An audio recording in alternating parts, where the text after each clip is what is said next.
Salut à tous, j'espère que vous allez bien. On se retrouve dans une nouvelle vidéo et aujourd'hui on va parler de wedging à 30 mètres. Donc, je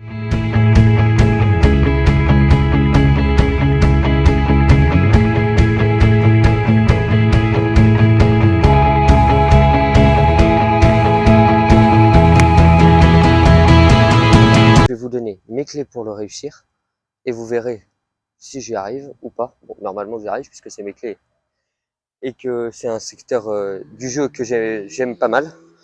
Donc, mes clés. La première, c'est très peu d'écartement des pieds. Je vais me reculer un peu pour que vous voyez bien. Très peu d'écartement des pieds.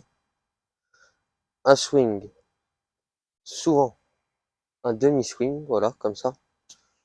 Ou un quart de swing, voilà, j'avance jusqu'ici ou j'avance jusque là, selon. Pas trop de poignets cassés, vraiment. En fait, c'est vraiment comme ma vidéo de chip. Si vous ne l'avez pas vue, je vous invite à la voir maintenant.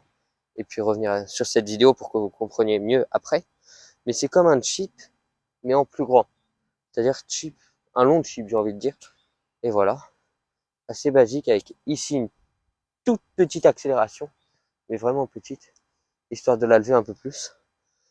Donc ça c'est la clé numéro 1, jambes pas très écartées. Clé numéro 2, jouer un long chip.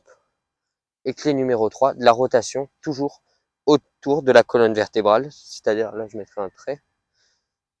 Voilà, clac.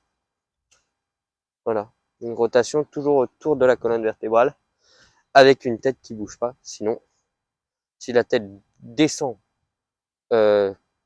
monter, si la tête descend, c'est une gratte. Si la tête se relève, c'est un top.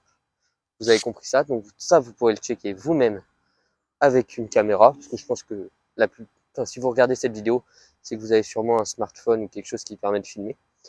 Donc voilà. Donc, vraiment, un tout petit écartement des pieds, 2 ou 3 phases de club, un club que vous appréciez, donc soit le sand wedge, soit le lob wedge, et voilà, et un long chip. Voilà. Celle-là, petit zoom, elle est pas très loin derrière le drapeau bleu. Donc voilà, je joue le drapeau bleu, je vais faire une petite série de balles pour vous montrer, pour que vous compreniez que je ne dis pas que des cracks. Tout petit peu à droite, celle-là. Celle-ci. Allez, va dedans. Ouf. Elle est pas mal celle-là.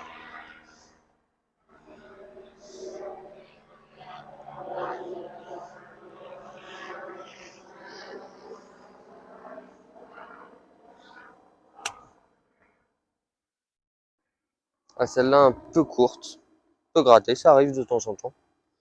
Et puis je vais me mettre plus par là pour que vous puissiez la voir. Voilà, sur un lie assez basique, pas surélevé, rien du tout. Voilà, le lie qu'on obtient le plus souvent.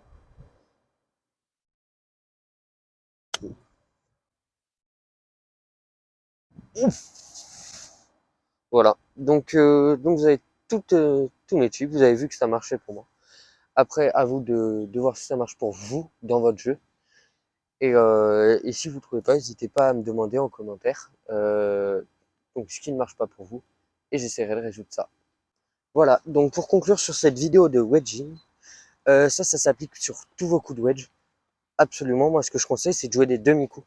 Vous aurez plus de contrôle. Après, avec tout ce que j'ai dit, mais de jouer des demi-coups.